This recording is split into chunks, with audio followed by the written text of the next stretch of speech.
Hello and welcome to the 7th lecture of your spoken English classes. This is the tutor of English Tanya and our today's topic is determiners. जी हाँ, हमारे English grammar का जो next topic आज हम पढ़ने जा रहे हैं that is determiners. Determiners initially adjectives का ही एक form हुआ करते थे, जैसे कि हमने पिछले lecture में adjectives के बारे में डिटेल में पढ़ा, तो आज हम पढ़ने वाले हैं determiners के बारे में. So what are determiners? Let us move on with the definition first. Basically, determiners are basically describing about a noun or pronoun, but not same as the adjectives, but there is some difference. And what is the difference? That is the category of determiner which we are going to study now. Number one is definite and indefinite articles. Articles क्या होते हैं? A and या the. These are known as the articles. तो determiners की जो first form है, जो first type है, that is definite and indefinite articles. तो क्या होते हैं definite और indefinite articles? Let us study that. Definite article is the and it can be used in various ways. It can be used in a sentence to refer back to a person or a thing that has already been mentioned or identified. Basically, अगर हम किसी के बारे में बात कर रहे हैं, जब आप किसी से कॉन्वर्सेट कर रहे हैं, तो जिस चीज के बारे में ऑलरेडी बात हो चुकी है, जब हम उसी चीज को दोबारा से स्पेसिफाई करते हैं, तो हम उसकी जगह पर द यूज करते हैं, उसकी जगह पर नहीं, उससे जस्ट पहले. तो the is the article and which type of article? It is definite article. Example, Mrs. Brown gave birth to a boy and the boy was called John. अब देखिए यहाँ पर आप and is a connector, ठीक है? तो Mrs. Brown gave birth to a boy, एक लड़का, fine. And after the connector, that is and we are using in between the two sentences, the other sentence start with the boy. हम दोबारा से a boy नहीं लगाएंगे, इसकी जगह पर वील यूज द बॉय. तो फर्स्ट यूजेज हमने देख लिया कि जब पहले से ही उस चीज के बारे में बात हो चुकी है, तो we will continue that with the. ठीक है, the boy was called John. Next is I was asked to choose a restaurant and the restaurant I chose was the olive tree. उनसे पूछा गया कि एक रेस्टोरेंट चूज करो, एक restaurant choose करो. तो उन्होंने पहले ही सेंटेंस के पार्ट में डिफाइन कर दिया कि a restaurant. So in the next part we will not use again a restaurant, on the place of it we will use the restaurant. And here the is the definite article we are using and definite article is the type of determiner we are studying. Now the next example is father bought a new dog and the dog is labra. समझिए आप, father एक नया dog लाए as a पेट और उस dog, आप समझ रहे हैं, एक नई चीज आई और उसका नाम, तो हेयर उस जिस चीज के बारे में हम ऑलरेडी बात कर चुके हैं, दैट इज उस डॉग का जो स्पीशी है, दैट इज लैब्रा. ठीक है.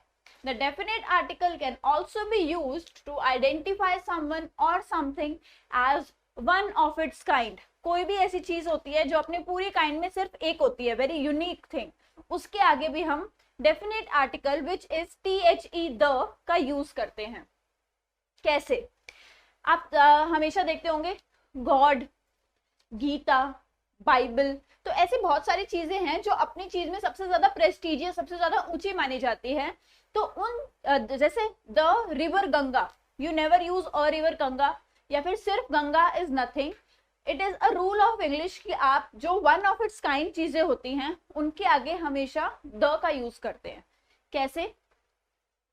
द बाइबल, ठीक है, I was reading the Bible, I was reading the Bhagavad Gita, I went to the Ganga, the Ganges. ठीक है, रिवर का नाम भी, because Ganga is an holy river. Next is tourist often visit the tower of London, या फिर he has been declared the new prime minister of UK. तो prime minister is also prime minister of UK एक ही होगा, तो it is one of its kind, अपने पूरे kind का सिर्फ एक ही है, इसलिए उसके आगे द का यूज करेंगे हम. Definite article is used to refer the whole class or group or things of people. आपने nouns में group of things of people पढ़ा था, जैसे कि herd of cows, bunch of keys. तो इसी तरीके से जब हम किसी ग्रुप को स्पेसिफाई कर रहे होते हैं तो वो पूरा group one of its kind बन जाता है, तो उसके आगे भी हम द आर्टिकल का यूज करते हैं. कैसे? She really does not like the English, या फिर because of a long lasting family feud the Smiths did not speak to the Simpsons at John and Jane's wedding. ठीक है, तो less commonly the definite article can be also used to indicate unique quality of someone or something. किसी चीज में कोई specific unique quality है जिसके बारे में पहले ज्यादा लोगों के पास नहीं है, तो सबसे unique चीजों के बारे में जो one of its kind होती है उनके आगे भी हम the का यूज करते हैं. ठीक है, कैसे? In the 60s it was the restaurant to go in London. तो a restaurant तो बेसिकली एक जनरलाइज फॉर्म हो जाएगी. तो जब कोई चीज स्पेसिफिक हो, बहुत ज्यादा प्रेस्टिजियस हो, यूनिक हो, उस चीज के आगे हम हमेशा THE द का यूज करेंगे जब हम इंग्लिश में बात कर रहे होंगे. Understood? Like it is currently the city venue for fashionable wedding receptions, या फिर the musical is the show to see this Christmas. Now the next type of article we are going to study is indefinite article. Indefinite article क्या होता है? The form of indefinite article is either a or an. मैंने आपको शुरू में बताया था articles क्या होते हैं, a, an या the. ठीक है, तो the is the category for definite articles and a and an. A and an are the categories for indefinite articles. तो आइए अब आगे बढ़ते हैं कि इन दोनों में फर्क क्या है, इनकी यूजेज क्या है और क्यों इनको indefinite article बोला जाता है. The form of the indefinite article is either a or an. The form a is used before words that begin with a consonant and the form an is used before the beginning of the word which is in the form of a vowel, that is a, I, o, u. और अच्छे से पढ़ते हैं. कैसे? जब भी कोई word है, जैसे कि अब वर्ड है कॉमन, ठीक है, तो कोई भी नाउन जिसके आगे जिसकी जो शुरुआत है वो किसी कॉन्सोनेंट से हो रही है. हमने फर्स्ट लेक्चर में पढ़ा था कॉन्सोनेंट्स और वॉवल्स क्या होते हैं. तो नॉर्मली 26 लेटर्स होते हैं, उसमें से 5 वॉवल्स होते हैं, that is A, E, I, O, U. तो उनके अलावा जितने भी A to Z के बीच में जो लेटर्स होते हैं, those are categorised as consonants. तो कॉन्सोनेंट्स शुरू होने से पहले जो यूज होता है आर्टिकल दैट इज अ, और वॉवल से शुरू होता है जो भी वर्ड उसके आगे हम यूज करते हैं एन. एग्जाम्पल के साथ देखते हैं. एन एप्पल, ए से शुरू हो रहा है इसलिए एन. ऐसे ही वॉल, W से शुरू हो रहा है, W इज अ कॉन्सोनेंट तो a wall. An apple, an egg, ठीक है, a garden, an igloo, a box, an ostrich, a road, an uncle, a star. तो हमेशा ध्यान रखिएगा कोई भी वर्ड अगर वॉवल से शुरू हो रहा है तो आप हमेशा उसके आगे एन लगाएंगे. ए लगाया तो दैट इज रॉन्ग, और अगर कोई भी वर्ड कॉन्सोनेंट से शुरू हो रहा है तो आप उसके आगे अ ही लगाएंगे. एन लगाया तो दैट इज रॉन्ग. ठीक है, तो आइए आगे देखते हैं. एक और थोड़ी नोटेबल चीज देखो, हर चीज में एक्सेप्शंस होती हैं. तो कुछ ऐसे भी वर्ड्स होते हैं जो कि स्पेलिंग वाइज लिखे कैसे जाते हैं, लिखे जाते हैं वो with the starting of a consonant. लेकिन कई बार कोई कॉन्सोनेंट जो होता है वो साइलेंट होता है, तो उनकी जगह पर वॉवल की साउंड आती है जो उसके नेक्स्ट है, तो हो सकता है कि उनके आगे एन का भी यूज हो. कैसे? It is the sound of the initial letter and not the spelling that counts in this case. Remember, जैसे कि अगर हम बात करें स्पेलिंग में तो होता ही है बेसिकली कि कहाँ से शुरू हो रहा है, लेकिन there are many other words जिनकी जो प्रोनाउंसिएशन होती है उनमें जो शुरुआत है वो हम वॉवल की साउंड से करते हैं rather than the initializing of the consonant. आगे जैसे देखते हैं कि A is used before the words beginning with the letter U when these are pronounced as though they begin with the consonant Y and a unit. Similarly, an is also used before the beginning with the letter H where there is no it pronounced as the an higher, an R, an honest man, आप देख सकते हो हमने जब pronunciations पढ़ी थी तो हमने ये सारे वर्ड्स पढ़े थे जिसमें जो एच होता है वो साइलेंट होता है और एच के बाद क्या चीज प्रोसीड कर रही होती है, उसको वोवल प्रोसीड कर रहा होता है। तो हम साउंड किसके निकालते हैं, पहले वोवल की निकालते हैं। इसलिए इन वर्ड्स के आगे इररिस्पेक्टिव ऑफ कि ये वर्ड्स एच यानी कि कॉन्सोनेंट से शुरू हो रहे हैं, फिर भी जो हम इसके आगे आर्टिकल यूज करेंगे that would be an not a, ठीक है, an hour. It will take me an hour to reach to you, तो मुझे 1 घंटा लग जाएगा। A hour is not a word, it is an hour, HOUR, an hour, ठीक है। Formerly it was quite common to use and before the words which begin with H sound and also begin with the unstretched syllable like an hostile and historic occasion and ritual, criminal and hereditary disease. Nowadays it is more usual to use a in these cases such as a hotel, a historic occasion, a habitual criminal, a hereditary disease. तो बीच में ये मानने लग गया था कि H जो है, रूल ये है कि H की वजह से जो है हम हमेशा एन लगा रहे हैं, but the actual thing is कि हम H जो की जगह से नहीं, उसकी जो साउंड है यानी कि H जिन जिन वर्ड्स में साइलेंट होता है और नेक्स्ट की साउंड आती है, नेक्स्ट फोनेटिक्स होते हैं यानी कि एक वोवल के फोनेटिक्स होते हैं, सिर्फ उनके आगे एन लगाते हैं और अदर देन दैट बाकी सभी वर्ड्स में चाहे वो H से शुरू हो रहे हैं, किसी भी कॉन्सोनेंट से शुरू हो रहे हैं, उनके आगे हम अ ही यूज करेंगे। Remember a and an are always for singular. The indefinite article can also be used in other various ways. It can be used in the same way as the adjective one. Adjective है one apple, तो an apple. One wood, तो a wood. One table, a table. तो इस तरह से कैसे?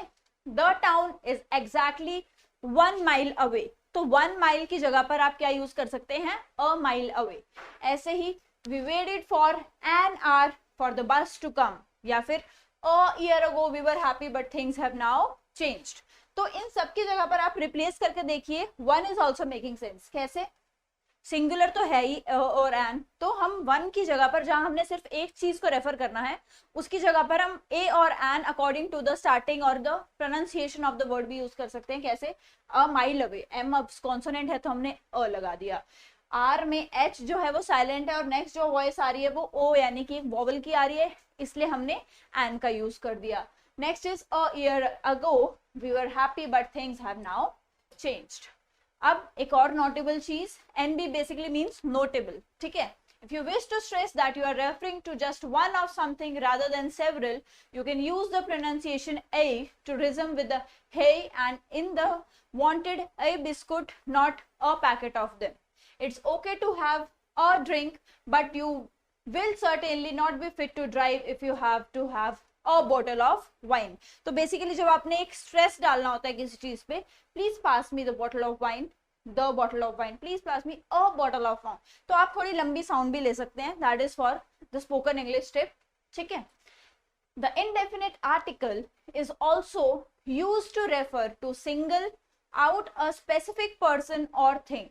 In the following sentences, a and an is used in this way. Jim married a girl called Mary from the village.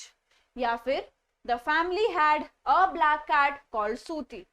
Sue is going with a young man called Tom.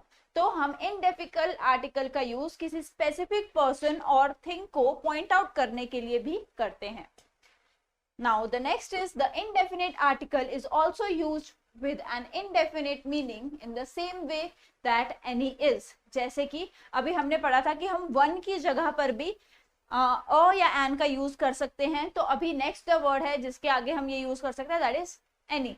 जैसे कि कोई specify हम चीज कर रहे हो, जैसे कि he was a big as a house, यानी कि he was big as any house, मतलब वो किसी भी हाउस से भी ज्यादा बड़ा था।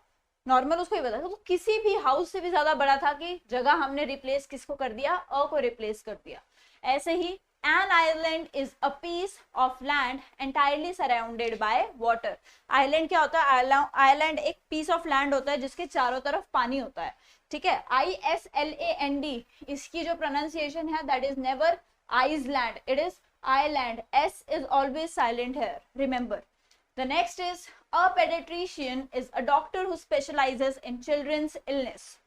बच्चों की दवाई जो डॉक्टर्स देते हैं, बच्चों के डॉक्टर जो होते हैं, उन डॉक्टर्स की जो कैटेगरी होती है उनको बोलते हैं paediatrician. You can note down the spelling PAEDIATRICAN. ठीक है. Now, the indefinite article is also used in the following way with the word for implied but omitted before it. जैसे कि the grapes are $3 a kilo, या फिर the gardener will charge you $12 an hour, या फिर the cake is $2 a slice. अब आप यहाँ पर ध्यान से देखिए, एक वर्ड होता है कि this much kilometers per hour. ठीक है. तो my car drove, the speed of my car was 15 kilometre an hour. आप ये बोलते हैं. तो अब an hour specifies per hour, यानी कि एक घंटे में. तो हमने पहले भी पढ़ा था कि जब हमें किसी एक चीज को स्पेसिफाई करना होता है तो वन की जगह पर हम किससे रिप्लेस कर सकते हैं, अ या एन से रिप्लेस कर सकते हैं. जस्ट वही कहा हुआ है यहाँ पे कि पर की जगह पर इन दोनों ने, जैसे $3 पर किलो उसकी जगह अ लगा दिया, $12 एन आर उसकी जगह पर की जगह पर क्या लगा दिया, एन लगा दिया, या फिर $2 अ स्लाइस किसकी जगह पर स्लाइस की जगह पर क्या लगा दिया हमने, अ लगा दिया. Now the next category is zero article. Zero article क्या होते हैं? The absence of both the definite और indefinite articles is sometimes refers to as zero article. जैसे कि एक हम नॉर्मली बोलते हैं ही इज इन हॉस्पिटल. तो हम नॉर्मली जीरो आर्टिकल क्या होता है कि बेसिकली आर्टिकल अवेलेबल नहीं है, हमने आर्टिकल नहीं इंक्लूड किया सेंटेंस में, बट ऑब्वियस है ये कि हॉस्पिटल है तो अ या अ होगा ही, अ या एन हम यूज करेंगे ही किसी और चीज में भी, क्योंकि हमें पता है वो सिंगुलर ही है. तो इसमें जो आर्टिकल का यूजेज होता है वो ऑमिट हो जाता है, उसको बोलते हैं जीरो आर्टिकल. कैसे? He is in hospital, we went by train. Have you had lunch? She is at work. वो हॉस्पिटल में है, क्या तुमने लंच किया? क्या तुमने लंच किया? इसकी इंग्लिश देखिए, हैव यू हैड लंच, या फिर शी इज एट वर्क, वो काम पे है. Now the next category we are going to study is demonstrative determiners.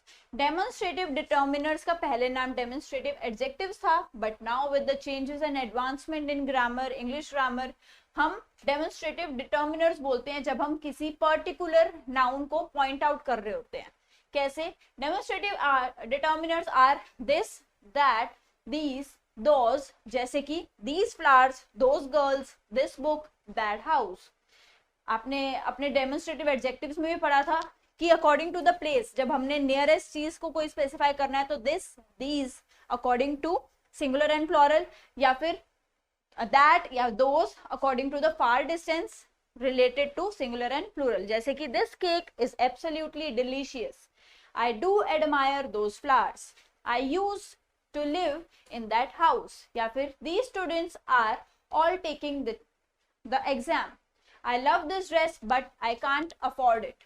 Who is that man over there? Why are those people laughing at us? These trees are huge. Those red grapes are delicious. या फिर these green grapes are sour. Basically आप देख सकते हैं कि कैसे किसी चीज की डायरेक्शन बताने के लिए, उनको पॉइंट आउट करने के लिए हम हमेशा डिटर्मिनर एडजेक्टिव्स या फिर डिटर्मिनेटिव डिटर्मिनर्स का, डेमोन्स्ट्रेटिव डिटर्मिनर्स का यूज करते हैं. Now the next category we are going to study is possessive. Possessive determiners. Possessive या possessive both are right. When you wish to indicate that someone something belongs to you और something और someone. Possessive का basically मतलब क्या होता है? कोई चीज किसी की होती है तो the person possesses that thing, किसी की वो चीज होती है. तो पॉजेसिव डिटर्मिनर से आप मीनिंग से पता लगा सकते हैं कि जब कोई चीज किसी की होती है तो उसको हम पॉजेसिव डिटर्मिनर्स में कैटेगराइज करते हैं. कैसे? My, our, your, his, her, its, their. My मेरी, आर हमारा, योर तुम्हारा, हिज उसका, हर फीमेल उसका, इट्स किसी थिंग से रिलेट कुछ करता है तो उसके लिए हम किसका यूज करते हैं? पॉजेसिव डिटर्मिनर्स का यूज करते हैं. पॉजेसिव डिटर्मिनर्स और पॉजेसिव एडजेक्टिव्स में कुछ ज्यादा फर्क नहीं है. जैसे कि I would like my book back please, या फिर where are your children, Dad, let me borrow his car. He was brushing his teeth. She looks very like her mother. या फिर she looks very like her mother. या फिर unfortunately the dog broke its leg in the incident. या फिर the children loved their new bikes. तो आप यहाँ देख सकते हो my, your, his, her, its, their. तो ये क्या है? ये है पोजेसिव डिटर्मिनर्स, क्योंकि इनके आगे जो नाउन यूज हो रहा है वो क्या शो कर रहा है कि ये जो आगे जो नाउन्स हैं वो किससे बिलोंग कर रहे हैं. तो बिलोंगिंग जो डिफाइन करते हैं डिटर्मिनर्स या एडजेक्टिव्स, उनको बोलते हैं पोजेसिव एडजेक्टिव्स या फिर possessive determiners. Possessive pronouns under personal pronouns indefinite determiners में जनरल डिटर्मिनर्स भी होते हैं जो कि क्वालिफाई करते हैं किसको? नाउन्स और प्रोनाउंस को, जब हम किसी स्पेसिफिक पीपल या थिंग की किसी होल्डिंग के बारे में बात कर रहे होते हैं. इनडेफिनेटेड डिटर्मिनर्स में और भी चीजें आती हैं जैसे कि all, any, both, each, either, every, few, little, less, many, much, more, neither, no, several, some and much more. मैं आपको एक एक करके इन सब का मीनिंग बता देती हूँ. ऑल सब, एनी कोई भी, बोथ दोनों, ईच यानी कि एक एक, ठीक है. Next is either. ईदर और ये दो चीजें होती हैं. ईदर और हम कहाँ यूज करते हैं? या तो ये या तो ये. तो जब हम एक सेंटेंस में दो चॉइसेस दे रहे होते हैं वहां हम यूज करते हैं ईदर और. नेक्स्ट इज एवरी यानी कि एक एक सबका. फ्यू कुछ, लिटिल थोड़ी सी, लेस कम, मैनी बहुत सारी, मच बहुत, मोर एक से ज्यादा, नीदर नॉर. अब जैसे हमने ईदर और पढ़ा था कि एक सेंटेंस में जब जो या हो रही हो कि या तो ये जब दो ऑप्शंस हो तो वहां हम यूज करते हैं ईदर और. वैसे ही एक और सेट होता है दैट इज नीदर और नॉर. नीदर और नॉर का क्या यूजेज रहता है? नीदर बेसिकली मीन्स ना तो ये. तो we can say I will neither have the sweets nor the pizza. Basically that means ना तो मुझे स्वीट्स चाहिए ना ही मुझे पिज्जा चाहिए. हेंस नीदर नॉर, ईदर और are the two pairs we use. Next is several, some, neither. ठीक है, जैसे एग्जांपल्स देखते हैं. Any room in the hotel will do. या फिर both students are to blame. Neither house is really suitable. Next is either bus will take you to the village. Every car has been damaged. आप हमेशा note कीजिएगा कि किस चीज को कैसे प्रोनाउंस किया जा रहा है, किस चीज को कितना स्ट्रेस लेके बोला जा रहा है, किस सेंटेंस को. That will help you to improve your English. आप उसको इमिडिएट भी कर सकते हैं यानी कि उसको रिपीट करके भी देख सकते हैं ताकि आपका एक्सेंट और आपके बोलने का जो तरीका है, फोनेटिक्स है, प्रोनाउंसिएशन है, आप उसको इम्प्रूव कर सके. Now the next is every car has been damaged. Many books were destroyed in the fire. Few patients have survived such an operation. No facts are known yet. Some gardens are beautifully kept. Several buses go into the center of the town. Little information has been released. We have enough children to start a new class. He does not have enough knowledge. He has no more work. There have been more accidents on that stretch of road. या फिर are there any jobs available? ठीक है, तो ये क्या show कर रहे हैं हमें? ये पोजेसिवनेस शो कर रहे हैं किसकी? इन सब जो नाउन्स आगे इनके यूज हो रहे हैं. Now the next is number determiners. Numbers, when they are used before a noun, are sometimes classified as determiners. जब कभी हम नाउन से पहले कुछ नंबर्स का यूज करते हैं तो उसको भी डिटर्मिनर्स कहते हैं. क्यों? डिटर्मिनर्स की बेसिकली जो वर्ड है दैट इज डिटरमाइन से आता है ये वर्ड. ठीक है, तो डिटरमाइन मींस किसी चीज के बारे में अच्छे से जानना. तो नाउन को स्पेसिफाई क्या कर रहा है? उससे पहले का नंबर कर रहा है ना. तो उन सेंटेंसेस में जो वो नंबर होता है that acts not as particular number, जबकि उस नाउन का डिटर्मिनर एक्ट करता है. फाइन. कैसे? Number such as 1, 2, 10, 20 are known as cardinal numbers, and numbers such as 1st, 2nd, 10th, 20th, etc. are known as ordinal numbers. अब discuss करते हैं cardinal और ऑर्डिनल के बारे में. ऑर्डिनल क्या होता है? Ordinal comes from the word order. Order क्या होता है? जब हम किन्हीं चीजों को रैंक करते हैं उसको बोलते हैं ऑर्डर. तो रैंकिंग में यानी कि कोई बच्चा एक आता है नंबर 1, नंबर 2, नंबर 3, या फिर हम एक तो पहला, दूसरा, तीसरा। तो पहला, दूसरा, तीसरा इज प्रॉपर रैंकिंग, तो उसको बोलते हैं first, second, third. This is the category of ordinal numbers and the next category is of cardinal numbers which is 1, 2, 3 and so on. तो बेसिक काउंटिंग। सेंटेंसेस के साथ देखते हैं कार्डिनल नंबर्स के एग्जांपल। पहले, we only have one chance to succeed, हम सबके पास सिर्फ एक चांस है सक्सेसफुल होने के लिए। Next is, there are 7 people in the house, घर में 7 लोग हैं। More than 60 soldiers died in the battle, 60 से ज्यादा सोल्जर्स लड़ाई में मारे गए। Next is, there are 550 pupils in the school, एक स्कूल में टोटल 550 स्टूडेंट्स हैं। These are the category of cardinal numbers 1, 7, 60, 550।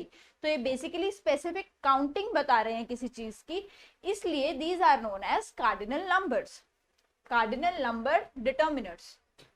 Now the next category is ordinal numbers। This is the third time he has been in the prison। यह तीसरी बार है कि वो jail गया है। या फिर this is the little girl's 4th birthday। Basically इसमें बता रहे हैं कि ये उस लड़की का 4था जन्मदिन है। या फिर there are celebrating their 25th anniversary, वो लोग अपनी 25th anniversary मना रहे हैं। तो 3rd, 4th, 25th is totally sending you or giving you the message of the order, इसलिए इसका जो कैटेगरी है दैट इज ऑर्डिनल नंबर्स। अब बात करते हैं कि डिटर्मिनर्स क्यों हैं, इनको डिटर्मिनर्स क्यों कहते हैं। तो आप देखिए नाउन्स इसके, चांस, उसका जो एडजेक्टिव है या डिटर्मिनर है वो क्या है, एक चांस। तो एक चांस में एक क्या हुआ, उसका डिटर्मिनर हुआ। पीपल कितने हैं, 7 पीपल स्पेसिफाई किया गया है, तो 7 is the determiner. Next is 60 soldiers, और पीपल्स कितने, 550। और टॉकिंग अबाउट टाइम, कितनी बारी, 3rd time. Next is birthday, which birthday, 4th birthday. Which year of the wedding, it is 25th year of the wedding. Hence इसलिए इनको क्या बोला जाता है, नंबर डिटर्मिनर्स बोला जाता है। Now comes the turn off giving you the exercise of adjectives and determiners। तो अब हम कुछ क्वेश्चंस करेंगे एंड आप अपनी नोटबुक में, अपने नोट्स में उन क्वेश्चंस का आंसर करेंगे एंड साथ ही साथ फिर मैं आपको उन क्वेश्चंस के आंसर डिस्कस करूंगी। तो फर्स्ट ऑफ ऑल मैं आपको सभी क्वेश्चंस दिखा दूंगी, उनको रीड आउट करवा दूंगी, उनका मीनिंग समझा दूंगी कि आपको क्या करना है। Pause the video there, solution निकालिए उसका एंड देन फिर अपना आंसर्स मैच कीजिए।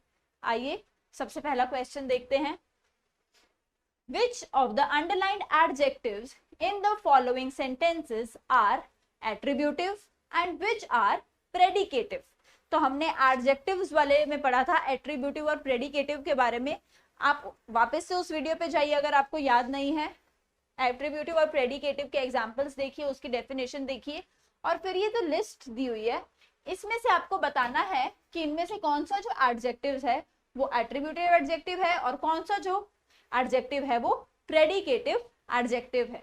It was a delightful trip, the bride was beautiful, she has an interesting job, the job was boring.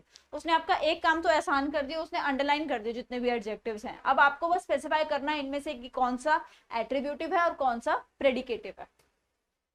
The basket was full of ripe fruit, the dog was safely behind the iron gates, the hungry children ate all the food quickly, they aren't busy today, the violent man is arrested by the police, the weather was very pleasant, the carpet was red, the difficult task took a long time, the white dress stained very easily, white dress पे आसानी से धब्बा हो गया, she combed her long hair, her eyes were brown, they do a useful job, the story was brief, the new car was expensive, the child was sad।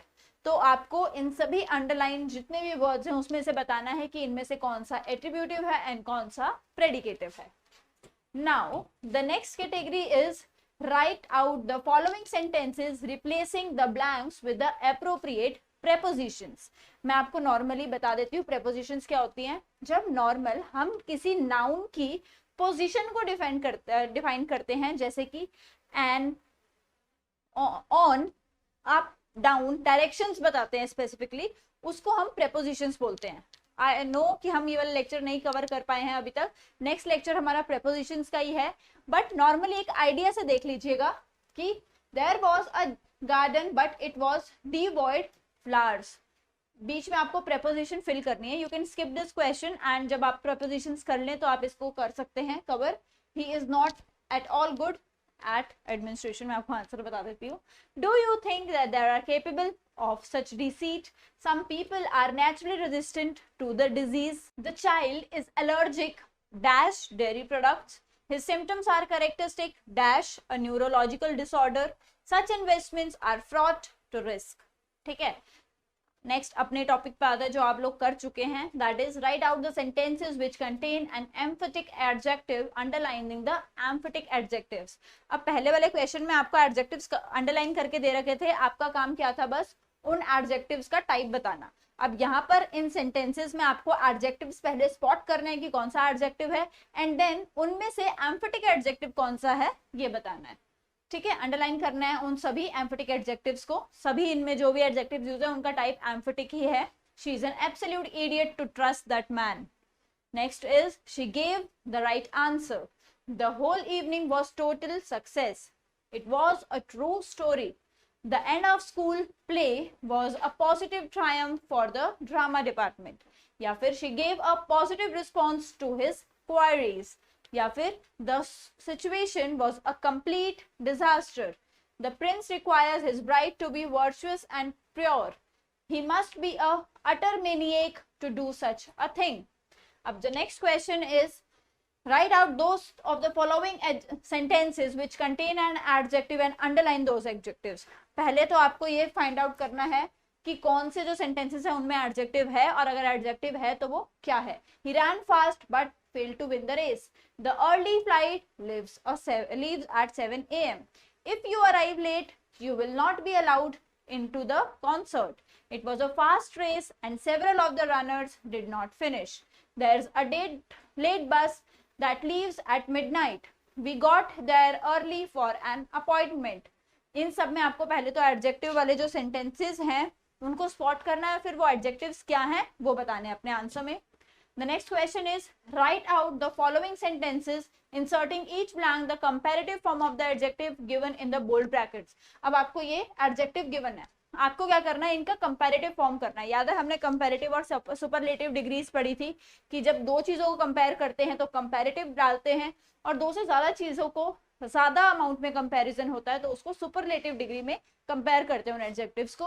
तो आपको इस पूरे पैराग्राफ में जितने भी बोल्ड में एडजेक्टिव दिए हुए हैं इनको आपने कंपैरेटिव डिग्री में कन्वर्ट करना है, जैसे कि lovely, dirty, sad, interesting, unhappy, careful, honest, heavy, quite, famous, super. इनमें क्या करना है आपको, इन सबको आपने कंपैरेटिव डिग्री में इन सभी ब्रैकेट वाले बोल्ड लेटर्स में जो भी एडजेक्टिव्स हैं उन सबको सुपर कंपैरेटिव में चेंज करना है। अब जो नेक्स्ट है उसमें आपको सुपरलेटिव में कन्फर्म करना है, जैसे कि disappointing, good, bad, long, unhappy, जो भी अब नेक्स्ट क्वेश्चन आपका क्या है, 7th question, right out the following sentences inserting the correct form of the indefinite article. अभी हमने इनडेफिनेट आर्टिकल्स के पढ़े हैं अ और एन, तो आपको इन सभी ब्लैंक्स में किसके बेस पर, इनके बाद जो नाउन यूज्ड है उसकी प्रोनाउंसिएशन या फिर कहाँ से वो शुरू हो रहे हैं स्पेलिंग के अकॉर्डिंग, उस बेस पर अ या एन से स्पॉट करना है इन सभी ब्लैंक्स में। The next question is write out the sentences which contain ordinal numbers and underline those numbers. इनमें से किस किस सेंटेंस में, पहली बात तो आपको ये आइडेंटिफाई करना है कि ऑर्डिनल नंबर है। Remember the difference between ordinal and cardinal. Ordinal numbers को स्पॉट करना है और फिर बताना है कि कौन कौन से ऑर्डिनल नंबर्स हैं उनको अंडरलाइन करना है। They have 6 children, I don't think इसमें कोई ऑर्डिनल नंबर है। Next is Jack is her second husband, बिल्कुल। The businessman owns 3 local companies, no. The baby is their first grandchild, yes. There were 5 members of the gang, no. Next is this is your third and final warning, yes. There is only one thing to be done, no. They are having a party to celebrate the 25th wedding anniversary, बिल्कुल ठीक है। इस तरह से आपको spot करना है। Next आपका काम क्या है कि इन सब में से आपको, इन जो भी आपको सेंटेंसेस गिवन है, इसमें से इनडेफिनिट डिटर्मिनर्स कौन कौन से हैं उन सब में अंडरलाइन करना है उन डिटर्मिनर्स को। That man looks ill, he owns this house, several times have been, अच्छा नहीं है इसमें। फ्यू विक्टिम्स रिकवर्ड, बिल्कुल। Her dog attacked my cat, no, इसमें पॉजेसिव वाला है। तो इसी तरह से इन सभी सेंटेंसेस में जो भी इनडेफिनिट डिटर्मिनर्स हैं वो आपको अंडरलाइन करने हैं। The next question to you is write out the sentences which contain possessive determiners. Possessive determiners क्या होते हैं? जब किसी की possession शो होती है कि कौन सी चीज किसको belong करती है, तो वो जो words होते हैं, वो जो adjectives होते हैं, उनको बोलते हैं possessive determiners। तो आपको इन सब sentences में से पहले तो spot करना है कि कौन से sentences में possessive determiners का use है, और फिर उन possessive determiners को underline करना है। You lied to me, this book is mine, not yours, he parked his car in the next street। इसी तरह के सभी सेंटेंसेस हैं, आपको इनमें से स्पॉट करना है कि कौन से पॉजेसिव डिटर्मिनर्स हैं। ठीक है, अब एक बार पॉज कर लीजिए, सभी आंसर्स कर लीजिए।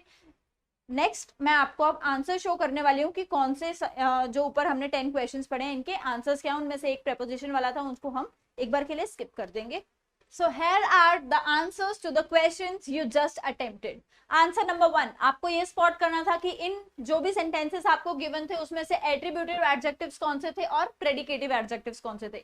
आप अपने आंसर से मैच कर सकते हैं। Attributive adjectives were delightful, interesting, right, iron, hungry, violent, difficult, white, long, useful, new, and predicative adjectives were beautiful, boring, delicious, busy, pleasant, red, brown, brief, and sad. ठीक है, now the next question prepositions वाला था, उसमें आप एक बार इस question को skip कर सकते हैं। नेक्स्ट क्वेश्चन वाज, आप अपने आंसर से मैच कर सकते हैं। She is an absolute idiot to trust that man, the whole evening was total success. तो इसमें अंडरलाइन करे गए जो भी एडजेक्टिव्स आपसे पूछे गए थे। Next is the end school play was positive Triumph.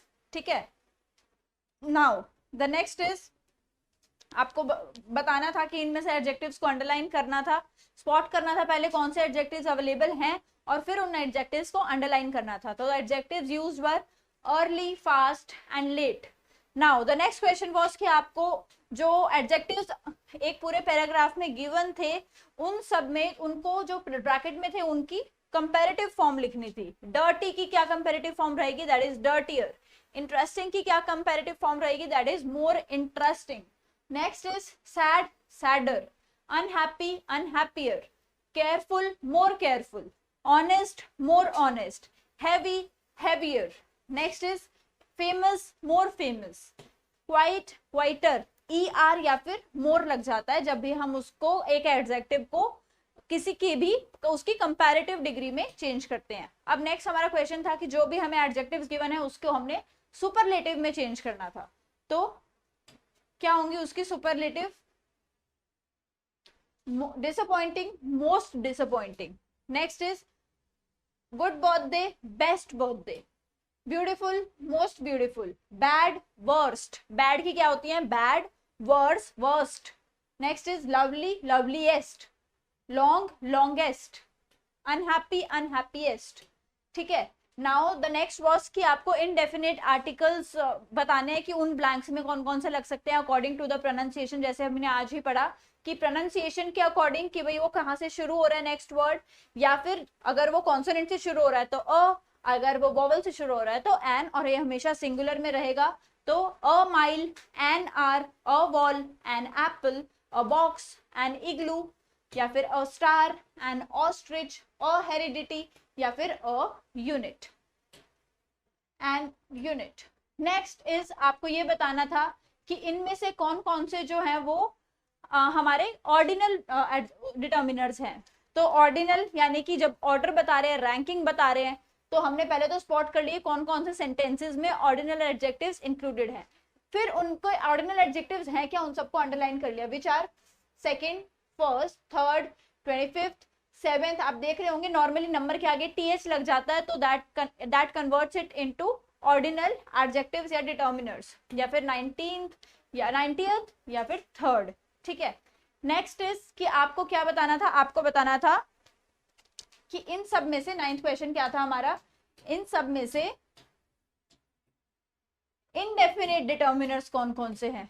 तो हमें इनडेफिनेट डिटर्मिनर स्पॉट करने थे। तो indefinite determiners were several, few, less, both, neither, every, no, enough, और उसके बाद एक था सम।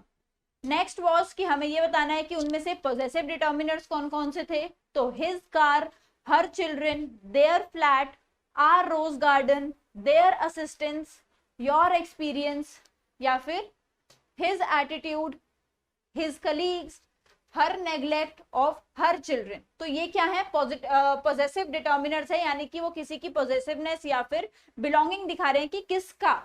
Hence, these are all about the exercise of adjectives and determinants। I hope ये दोनों टॉपिक्स इंग्लिश ग्रामर के आपको क्लियर हो जाएंगे।